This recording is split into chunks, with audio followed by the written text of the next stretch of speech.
What's your name? Did you say? Let me see. Jared. It doesn't say your name. Oh, I can't hear you. Hold on. I'm sorry. What was your name? Jared. Jared. Oh, okay, cool. Have you met Susie? Yeah, I think I met her once. Okay, she's the INTP police, so she's gonna doubt. Dude, I got so mad. She was like, "You're not an INTP," and I was like, "What are you talking about?" And she was like, "All right, say everything you associate with the word dog." And so I just went in, and then she just told me that I was not an INTP after that, and we had like the hardest argument. So All right. this is happening. Well, let's see.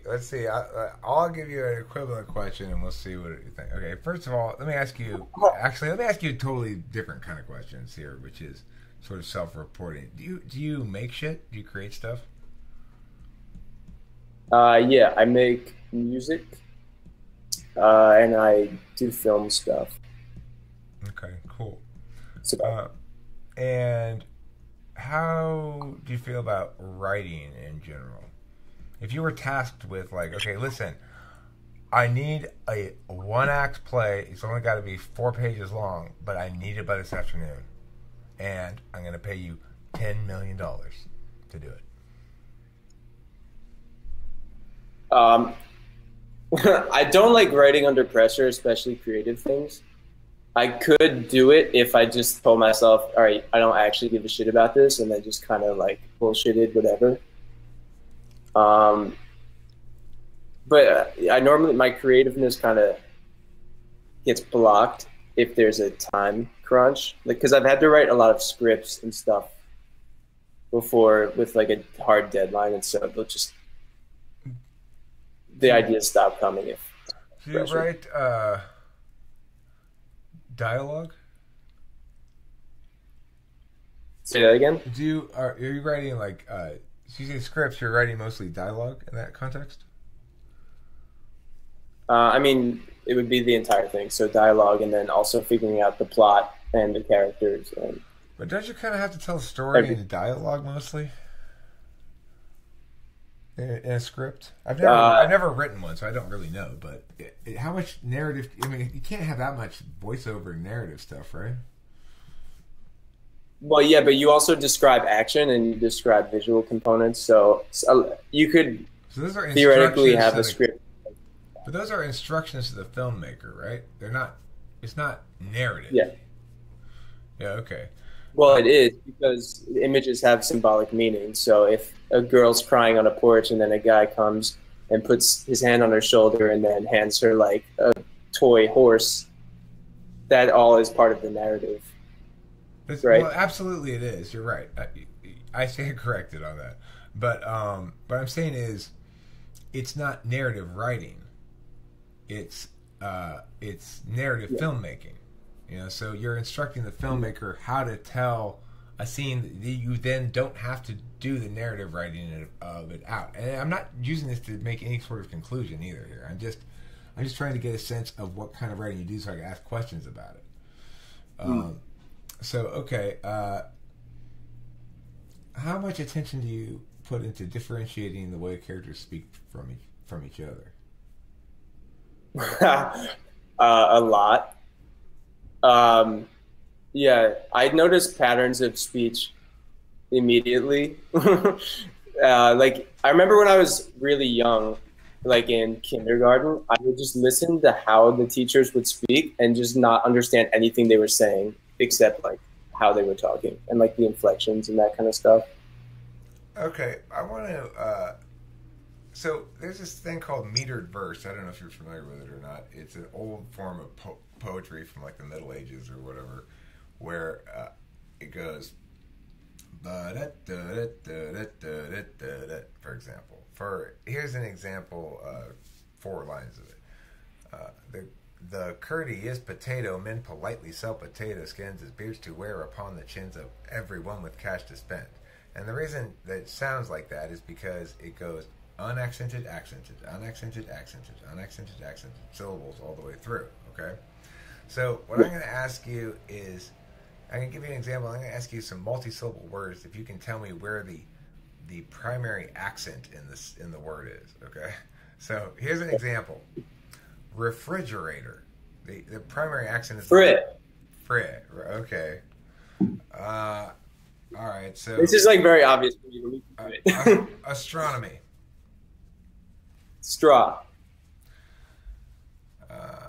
Leave. Leave. Okay. Persimmon. Sim. All right. So that's interesting. I mean, the thing is, that's this having a good sense of the cadences of language. And have you ever attempted to write metered verse before? I've written songs. Okay, but I mean, So- have you ever when you're writing metered verse, you gotta like every line has to be the same number of syllables, and the accent pattern has to be exact. So, for example, a line of iambic pentameter is "You're so retarded when it comes to clothes," is a naturally occurring one you might hear, right? But if you were to say "You're so retarded about your clothes," then it wouldn't work. It's slightly off. So you know, or it's got to be just right. So Yeah. the thing is, that's something that's pretty NTP specific. It's like, and you seem to have a natural feel for the cadences of things. It's probably pretty easy for you to put together a 10 syllable line that's correctly iambic. You know, so it goes dun dun dun dun dun. You're so retarded when it comes to clothes. So try putting together one 10 syllable line that's perfect meter. It doesn't matter if it makes sense. So you can just stick random words together since you got a good sense of syllabication and accents and stuff. Try it. Okay. You're so retarded when it comes to clothes. Sometimes it's hard to bend and touch my toes. The words they just come out. Hold on. That was close. Like that? That was good. Yeah, very close. But actually, sometimes is sometimes. It's not sometimes. Oh, I see. So you have to say like, a lot of times I bend to touch my toes. Then that would work. Yeah. Okay, but you're a natural, obviously. I have no problem confirming your INTP-ness. Whoa! ISTPs cannot do what you just did. You are not an ISTP, and if anybody tells you that, you start busting out some made up on the spot fucking rhyming metered verse like you just did, and that doesn't shut down that line of argumentation nothing will. Cool. That's a really interesting way to show that. That's not censor stuff right there. Yeah, she was saying I was an ISTP. I was like, I know ISTPs, and they're way different. Like, they're very much into. You look a lot like an ISTP. To the extent that people do any of that visual typing, you look like one. You look like my woman's son, who is an ISTP, Colin. He's an ISTP. Never in a million billion years would he be able to do what you just did. Nor this other ISTP kid I have that I'm working with, who got a perfect score on the ACT. All right, he got a perfect fucking score on the ACT. Only a couple thousand kids in the whole country, out of millions of kids to take it, get a perfect score. But when I say, okay, look, I got a simple question for you. Tell me about yourself. Give me some brainstorm for me. Give me some possible things you might say. He'll be like, well, I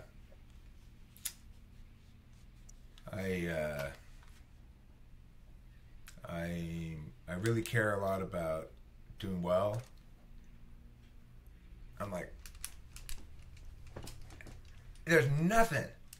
NE polar. He can be brilliant as fuck. Yeah. I only have to tell him things once, and he'll learn it. He'll be able to repeat it back to me, basically, the gist of it. He's very good at understanding the conceptual breakdowns I'm saying. He's like, quick. But you ask him to come up with anything, to freestyle it all, he's dead in the water. It's like he's completely lost all ability to exist. The ISPs are strangely just like, you'll ask them something, if you surprise them, they'll literally shut their mouth, walk away, and you're like, what? You I was talking to you and you just shut your mouth and walked away from me. And then they come back later and they go meow meow meow meow meow. Yeah. I'm an That's ISTP. cool. Anthony, you're an ISTP? According to you. I never said you're an ISTP. You just did, not directly, but what you implied there. I mean, I'm shit at brainstorming when it comes to that kind of stuff. No, you're not. You're absolutely not. Yeah, I am. No, you're not. Yes, Anthony, I am. I have sat down with you and made videos with you before. I've heard you brainstorm shit, and I've also seen you also posted that work you made recently, which is full of your own original ideas on things. That's not ISTP shit. You also made these magic cards with all our things where you make up shit on those. Did you make up the shit that you put on those things, or did somebody else make it up for you? Most of it was made up by me. Okay, so why should I conclude that you're ideationally dead? I'm pretty fucking ideationally dead without some like outside help. Anthony, at least. You're one of the more ideationally alive, not past high schoolers. Well, why aren't you in school, by the way, mister? School ended. Because school's shitty, that's why. You're not even out of high school. You're posting to the Facebook group this long document you made about your analysis of Enneagram tritypes and your critiquing of Catherine Favre's thing, and it's like, and you made a bunch of magic cards, and it's like you're not an ISTP. But recently, I had to go on a job interview, but before that, they called me and they were like, all right, in 2 words, describe yourself. And I was like, fuck. And I couldn't answer it. It was bad. Okay. And then I had to sit and prepare for 3 days. Because literally the only question that they were going to ask me I knew was, tell me about yourself. So I had to like sit and prepare for that because I could not come up with anything on the spot. Okay, well. That seems the same way. Say again? I'm the same way. I think it's because I'm trying to like calculate all these things. Like, all right, what do they want me to say? Like, there's an infinite amount of places I could start to talk about myself. Like, I don't know which one to go to. And maybe like you're worried about the job interview as well, so that's blocking your thoughts. Yeah, you're probably right. If somebody asked me that question, my first 2 words I came up with were "fuck you," but that wouldn't be a good answer, obviously, in that context. I would think I would say "super guy."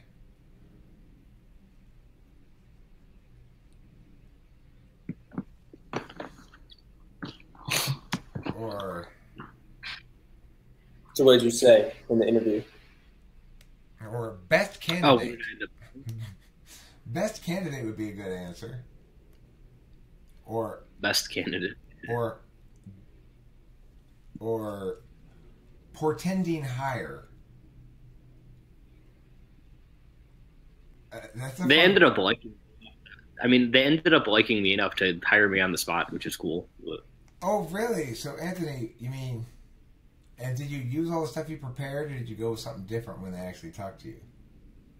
No, I used all the stuff I prepared. I was worried about using the stuff I prepared, though, because I didn't want it to look prepared. So I had to prepare for not looking prepared. Okay, so to prepare for not looking prepared, did you just sort of say, okay, well, I'm not going to try to memorize it. I'm just going to paraphrase what I said before, what I've thought about going into this, or what? No, I memorized it, but I changed the inflections in my tone and voice and whatnot and made it seem more casual. Did you memorize it word for word? Like you memorized the words? I memorized everything I was going to say, but not like word for word. Yeah, like as bullet points. It's just ideas you want to hear, right? Yeah, I knew all the bullet points that I wanted to say. So you understood what you wanted to say. You didn't memorize what you wanted to say. Not word for word, but right, like so I went over it. You knew, yeah, okay. Well, that's totally normal. If I ever had a job interview that I was nervous about it all or something, I would think it through like that too, and I'd try to know basically what I wanted to cover and what I wanted to not say, most importantly, ahead of time. Of course. That doesn't mean you're an ISTP, Anthony. The fact that you're arguing with me about it. No, I'm not. I'm not saying I'm an ISTP. I was just, like according to that, I was just critiquing like the according to the that, ideation. you're not an ISTP. So according to that, you're not an ISTP, and according to now, you're wrong about according to that you being an ISTP. All right.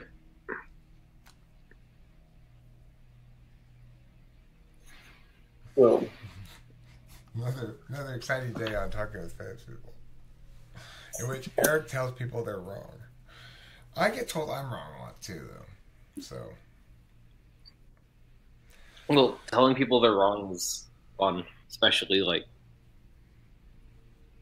Well, it's not fun if you know more than them, like already. Like it's more fun if you have to come up with shit on the fly. right. Well, that's true. Like just proving to people that like their understanding of something is already wrong. That's boring and difficult and tedious, and you can't really do it. Or you can, but they're not likely to listen to you. At least in my experience. You gotta place all such discussions in terms of affirmations and negations. Somebody's either affirming something, or somebody's negating something, or you're negating something, and somebody else is affirming. It's like that's gonna frame how the argument goes down. So it's like, if I'm gonna say somebody's wrong, I'm gonna say they're wrong about a specific claim they made, and said that claim is wrong because you made it and you failed to substantiate it, or I negated it. One of the two. And I'd have to negate it by pointing out you failed to substantiate it, so I negate it regardless if there's a dispute, But if I'm affirming something, it's a different matter. Saying somebody's wrong means, no, your negation didn't knock this shit down, so it's still standing. It doesn't necessarily mean I'm permanently right. I'm just still right for now. yeah, it's like you'll negate it and then you'll wait to see if they come up with a different attack point, and then if they don't, I guess it's your job to give an alternative. No, it's not your job to give an alternative. It's everyone's job to negate what they said. It's like you can have as many stabs at the plate as you want. You can swing the bat as many times as you want. Give me all of your arguments. If any of them are winning, then you should win. If they win by outweighing the other ones or some other shit like that, But if in fact we hear all of the arguments and none of them stand muster, or not enough of them will stand muster to justify affirming that thing, then we all ought to negate what you're saying, and you should develop some new claims because your claims don't withstand muster. It's that simple, Mm-hmm.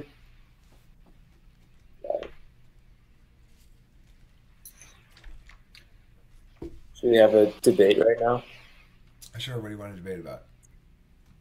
I'll argue Let's whatever debate about. stupid position you want me to. I'll take the most difficult position to argue you can think of. Whatever ridiculous. I don't want to be. Don't make it like racist or violent or something. But something difficult to argue. Oh, come on, Eric. Take Um, fun out of it. We should sort humans by height groups and then have them live in small communes together. You mean separation of the heights? Yeah, that's a good idea for sure. I'm long been an advocate of separation of the heights. Oh, so you want me to affirm it? Okay. Yeah, start. All right. Well, look. First of all, we already know that in society, people are currently segregating voluntarily by height. You go on any dating site and you see a chick who's 5'8", and she's going to indicate on there she doesn't want any 5'5" guys, right? She wants somebody who's 5'9", 5'10", etc. So biologically, first of all, we know that to do this, height separation is naturally occurring, and it's a product of a good, healthy, normal evolution. If we are to successfully retain the capacity for genetic growth, we have to enable these natural processes by segregating people by height classes. Now, obviously, it can't be height at the moment. Okay, it can't be height at the moment. We can't put all the little children in one place and the adults in another place. But what we can do is make very accurate predictions now about how tall somebody's going to be based on how long they are when they're born. So if you're an outlier, let's say you're a very tall child of short parents, well, then you'll get swapped. Your child gets swapped at birth for one that's the appropriate height for your family. And then that way we won't be separating any families. You'll be able to be grandfathered in, so there's not going to be any sort of horrible, stealing people's children kind of stuff. That swapping process will gradually get rid of all the existing unequal families. There should also be neutral areas where people of mixed heights can gather. So if you do have family members who are short and you're tall, well, you can still meet in those spots. We can designate parts of national parks, in fact, for that. And that's a beautiful place for families to meet up, too. So that's one reason. The other reason, of course, is how many riots are initiated by height-on-height violence? We don't know. You know why? The government's not keeping statistics on that. Why not? Well, probably because they're trying to hide the fact this is an epidemic in this country, that it will gradually result in the decay and destruction of our civilization, of civic order entirely. And the only thing we can do to protect the American way of life is to begin this gradual, natural segregation of the heights. I'm open for cross-examination. Okay. With your last point, I'll start there, and then maybe I'll touch your first point. There's already a difference in terms of income and height. We know that most of the top CEOs tend to be taller than the average American. So wouldn't this segregation just increase economic disparity in the U.S.? Absolutely and then create not. an elite? Absolutely not, because we'd have to separate each of those communities distinctly, and each of those communities would have more parity than within itself than it would within the larger community. So obviously, you take a bunch of short people, they're going to be more equal to each other. There's going to be a lower income gap, a lower wealth gap, and that's good for prosperity in general within that community. It raises up the lower communities and brings down the higher communities, so there's broader equality. But we know that there is clear that there's not just intra-community economic competition, there's also inter-community. So the short community is still in a giant economic system competing with the tall communities. Right, but I think what we'll see revealed once we affirm my advocacy and do this plan is that the what appears to be natural to the economic processes, namely this gradually widening gap as some people exploit their natural talents and others fail to do so.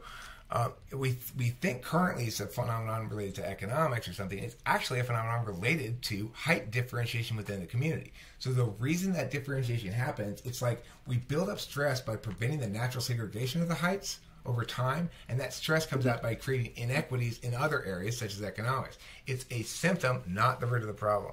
The root of the problem being height integration. Okay. How do you plan to deal with individuals who border in between height groups?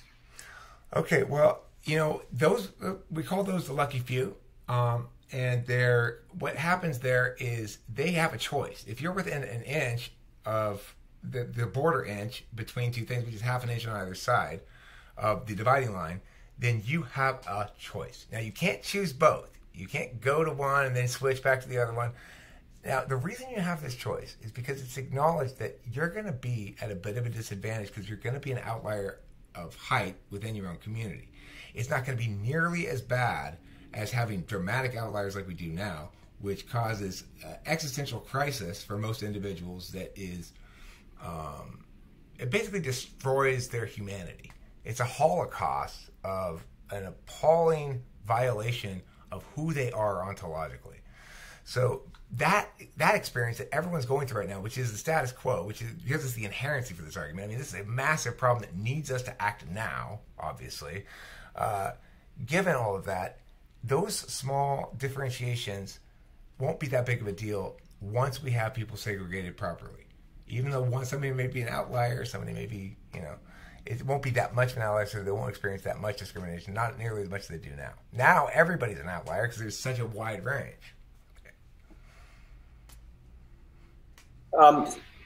Okay, but let's say a male who decides to move up a level into the taller heights, even though he borders on a lower height group. So now he's the shortest in his height group.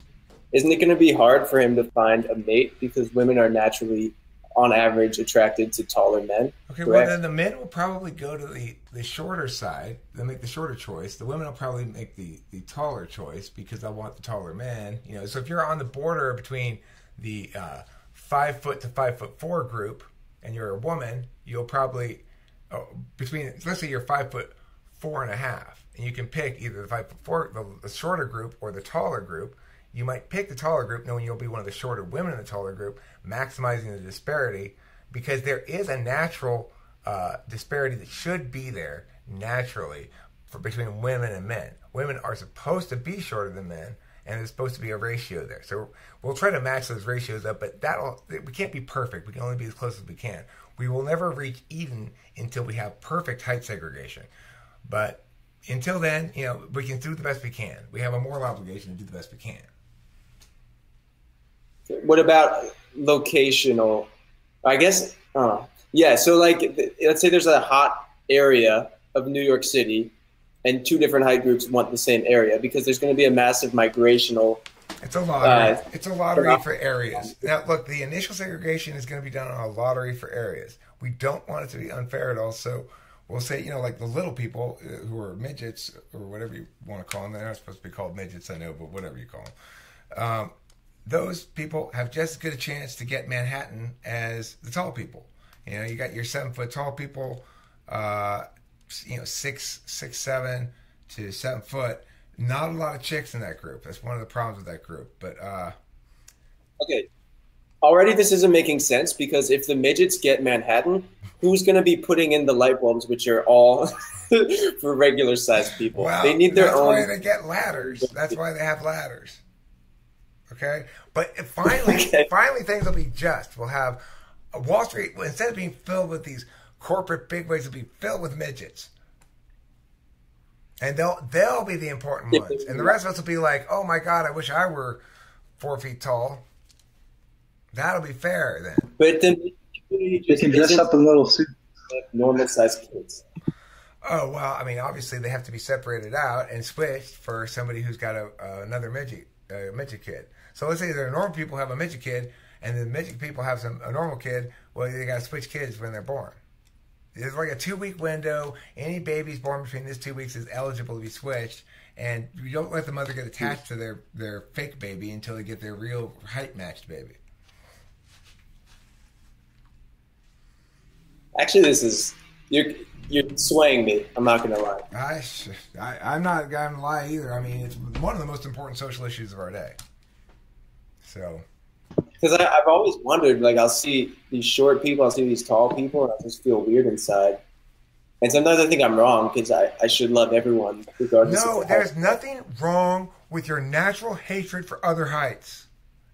Embrace it, okay? No, man, I think that height is just a social construct. Oh, my God. One of these guys. One of these guys. Bruh, you just got to think about it. Have you ever done acid? Listen, have you ever held a yardstick? Shorty? Huh? Man, numbers are just a social construct, bro. You know what's wrong with this place? You know what's wrong with this fucking room of yours? Mr. Shane, Mr. Jared? I'll tell you what's fucking wrong with it. I can't tell how tall you are.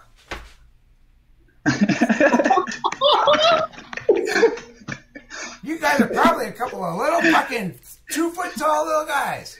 I bet you. Scoundrels. I'm not going to be around here with you. I'm not going to sit here and take shit from you shorties. Goodbye.